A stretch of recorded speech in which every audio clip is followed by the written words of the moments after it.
जय माँ इंद्राक्षी जयम्बे। इंद्राक्षी धाम में दर्शकों आप सभी का हम हार्दिक स्वागत करते हैं। आइए इस विशेष संग में हम बात करते हैं सूर्य षष्ठी व्रत के बारे में, सूर्य षष्ठी पर्व के बारे में। आप सभी को इस पर्व की बहुत बहुत शुभकामनाएं। ये पर्व जहाँ देव की आराधना की शिक्षा देता है, तो वहीं इस पर्व में षष्ठी मैया अर्थात शक्ति की आराधना की जाती है।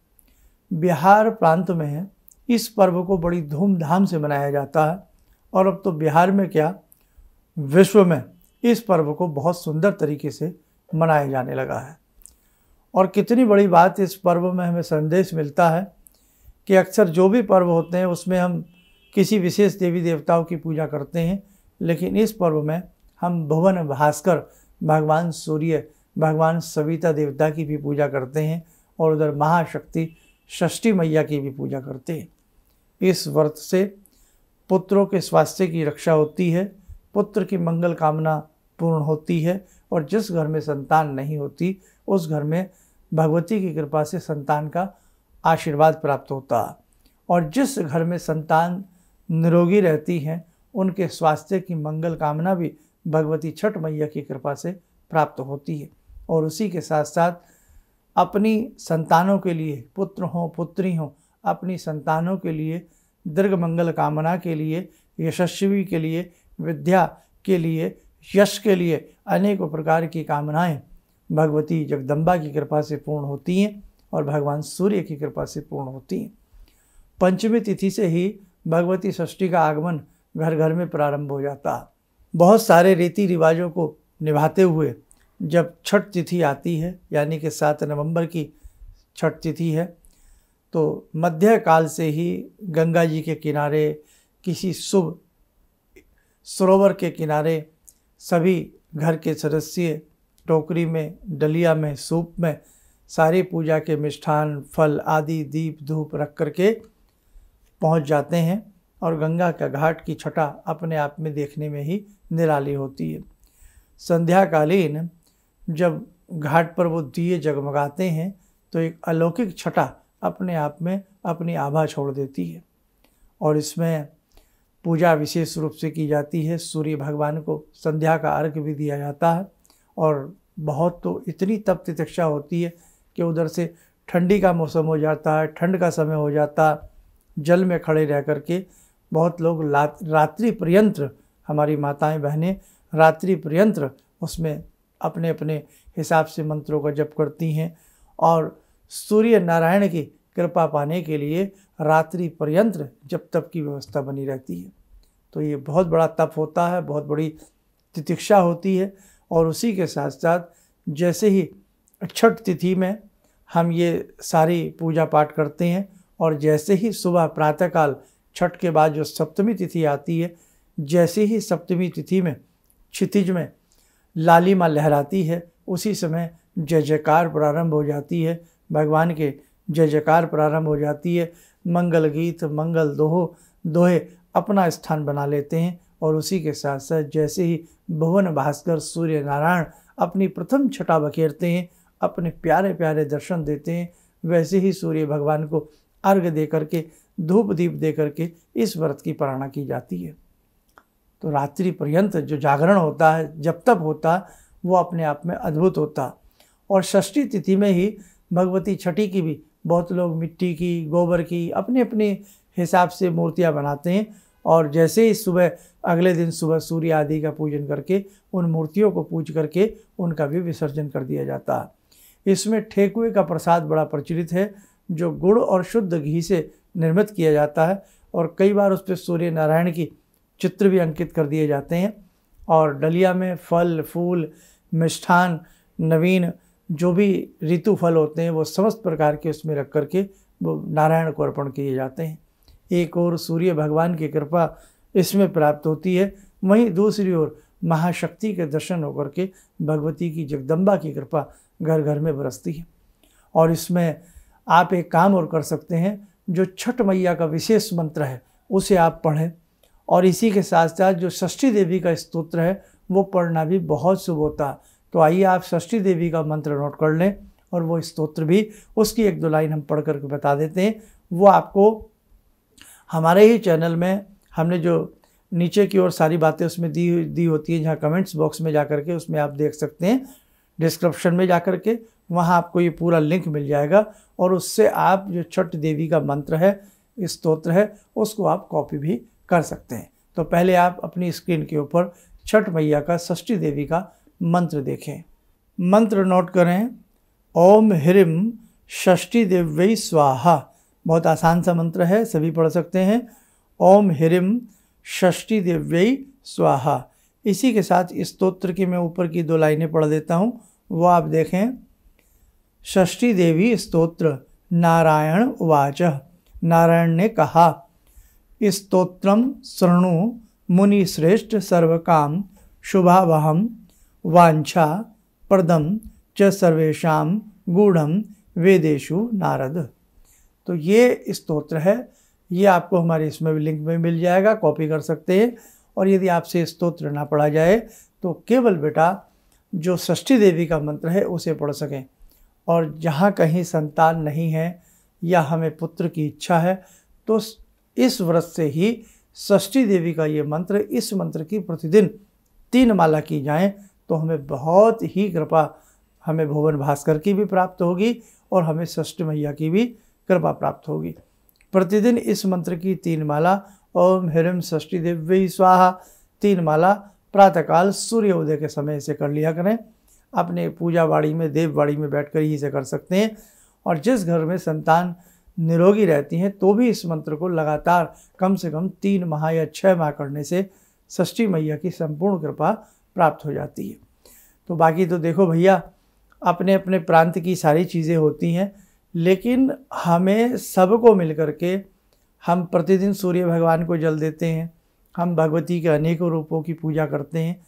तो हमें भी इस विशेष पर्व में सम्मिलित होकर के हमें भी इस पर्व का पूर्ण रूप से लाभ उठाना चाहिए। और सूर्य भगवान की कृपा जिसको प्राप्त हो जाए, षष्ठी मैया की जिसके घर में कृपा प्राप्त हो जाए, उस घर में किसी भी प्रकार की कमी नहीं रहती है। तो पुनः आप सभी देशवासियों को बहुत बहुत शुभकामनाएं, मंगल कामनाएं इस विशेष प्रकार के अनुपम पर्व की। और सबसे बड़ी खुशी क्या होती है, सूर्य षष्ठी पर्व, कि सूर्य की साधना भी कितनी, एक पंथ दो काज, कि भगवान सूर्य की भी कृपा प्राप्त हो रही है और षष्ठी मैया की भी कृपा प्राप्त हो रही है। तो आइए षष्ठी मैया के रूप में हम भगवती जगदम्बा का 2 मिनट उनकी स्तुति करें और उनका ध्यान करें।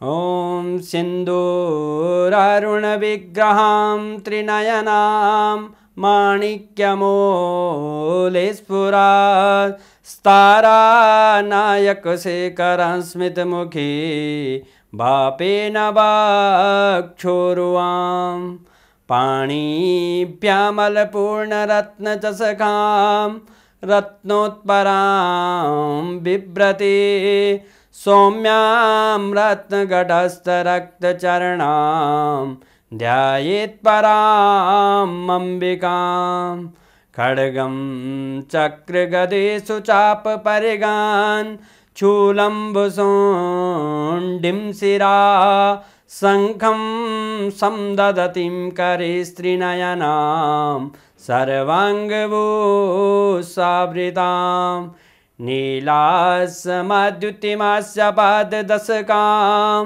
सेवे महाकालिकां यामास्तो स्वपितैहरो कमलजो हन्तुं मधुं कैटवं विद्युद्दामसमप्रभां मृगपते स्कन्दस्थितां भीषणां कन्या विहकरवालखेटविलसा धस्ताविरासेवितां हस्तैश्चक्रगदाशिखेटविशिखां चापं गुणं तर्जनीं विप्राणामलिलात्मिकां शशिधरां दुर्गां त्रिनेत्रां भजे। कवच बना लें, ध्यान करें, भगवती का शुभ आशीष हम सब के ऊपर बरस रहा है।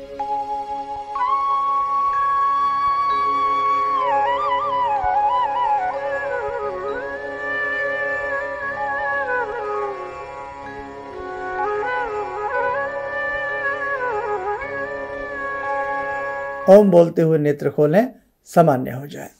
और आम जितने भी हमारे साधक हैं, वो जिनके आसपास कोई जल स्रोत नहीं है, जलप्रपात नहीं है, गंगा जी नहीं है, तो अब तो बहुत लोगों ने ऐसा भी कर लिया है कि अपनी छत पर या कहीं पर भी कोई पानी का ड्रम, उसमें भी कुछ पल रह कर के, खड़े होकर के सूर्य भगवान का नमस्कार किया जाता है, छठ मैया को प्रणाम किया जाता है। उनका यही मंत्र आप रात्रि पर्यंत भी जप सकते हैं। और सूर्य भगवान जैसे ही सुबह भुवन भास्कर में, जैसे ही आकाश में उनकी अरुणिमा आती है, लालिमा आती है, उसी समय सूर्य भगवान से संबंधित अनेकों मंत्र हैं। ओम ह्रीं ह्रीं सूर्याय नमः, या ओम ह्रीं सूर्याय नमः, ओम भुवन भास्कराय नमः। किसी भी सूर्य के मंत्र को कुछ पल जरूर पढ़ें।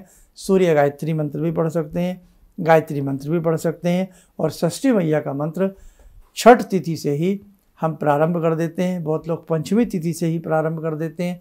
छठ में भी पढ़ें और सप्तमी में भी जब हम विसर्जन करें तो इस मंत्र को, षष्ठी देवी के मंत्र को हम जरूर पढ़ें। और बाकी जो लोग, सभी लोग बहुत से पर्व नहीं भी करते हैं, तो आप लोग इतना तो ज़रूर करें कि अपने अपने हिसाब से भगवान सूर्य नारायण को षष्ठी तिथि में, यानी कि 7 नवंबर को प्रातःकाल उदय होते हुए सूर्य को 1 लोटा जल जरूर दें। तो समझ लेना आपकी भी पूजा भगवान सूर्य स्वीकार करेंगे, है ना। और हमारे बिहार प्रांत से और चहुँ ओर जहाँ जहाँ भी पूरे विश्व में इस व्रत को मनाया जाता है, सभी को सूर्य भगवान अपनी विशेष अनुकंपा प्रदान करें। भगवती षष्ठी अपनी विशेष अनुकंपा प्रदान करें। हम ऐसा जगत जननी से आप सबके लिए प्रार्थना करते हैं। और आपका ये व्रत बहुत ही सुंदर तरीके से आपका ये व्रत पूर्ण हो, है ना। और उसी के साथ साथ आपके घर में जगदम्बा का कोई भी चित्र हो तो आप जगदम्बा को फूल, फल, हलवा या पंचोपचार या षोडशोपचार पूजन 7 नवंबर को जरूर करने का प्रयास करें। और 8 नवंबर की सुबह भी भगवान सूर्य को जल दें। और 8 नवंबर की सुबह ही इस व्रत का पारण होगा। 7 नवंबर की तो रात्रि से ही ये प्रारंभ हो जाएगा, दोपहर से ही, मध्याह्न से ही प्रारंभ हो जाएगा। और 8 नवंबर की सुबह भी जगत जननी जगदम्बा भगवती षष्ठी को धूप, दीप, फल, फूल समस्त साधकगण अर्पण करें, ताकि सबको इस पुण्य व्रत का श्रेय प्राप्त हो सके। चलिए, आप सबको बहुत बहुत शुभकामनाएं। आप स्वस्थ रहें, सुखी रहें। इन्हीं शुभकामनाओं के साथ हम अपनी वाणी को विराम देते हैं। जय जय अम्बे। जिंदगी के इस प्रवाह में तमाम लोग डिप्रेशन के इस हालात से गुजर रहे हैं। सफलता असफलता अपनी जगह की बात है, लेकिन पता नहीं कितने सारे लोगों को इन्होंने डिप्रेशन से उबारा है, नया मोटिवेशन दिया है काम का। इनका जो एक अनुभव था कि एक मेरी बातें इनसे लगातार कभी कभार हो जाया करती हैं। एक दिन मेरी बात हो रही थी, अचानक इन्होंने प्रश्न किया कि क्या आपके यहाँ कौवे आ रहे हैं। मैं बहुत तेज चौंका। करीब 4-5 दिनों से कौवों का झुंड मेरे घर पे मंडरा था। तो मैं यही सोचने परेशान था, ये शुभ है अशुभ है, क्या चीज़ है। तो मैंने प्रश्न किया कि क्या मैंने आपको बताया कि मेरे घर में कौवे आ रहे हैं। कहने नहीं, मुझको दिखाई पड़ रहा है। तो कुछ तो अलौकिक है इनमें। दूसरा क्या, जो इनका उद्देश्य है, जब महाकुंभ में आए थे, मेरी इनसे वार्ता हुई, तो मैंने इनका उद्देश्य जानना चाहा कि किस उद्देश्य के लिए आप काम कर रहे हैं। तो जो उद्देश्य उन्होंने मुझको बताया, मैं मन से इनके उद्देश्य के साथ जुड़ गया। इनके साथ तो जुड़ा था ही, अब इनके उद्देश्य के साथ भी हूँ मैं। किसी भी समस्या के समाधान के लिए मिले प्रसिद्ध हस्तरेखा एवं वास्तु विशेषज्ञ प्रोफेसर धर्मेंद्र शर्मा जी से। नोट: शिविर में भाग लेने हेतु एवं व्यक्तिगत रूप से मिलने के लिए कॉल करने का समय सुबह 10 बजे से शाम 6 बजे तक। हमारे विभिन्न ज्ञानवर्धक कार्यक्रम देखने के लिए आप हमें अभी सब्सक्राइब करें, बेल आइकन को प्रेस करें ताकि आप देख सकें हमारा कार्यक्रम सबसे पहले। और अधिक जानकारी के लिए फेसबुक पेज को लाइक करना न भूलें।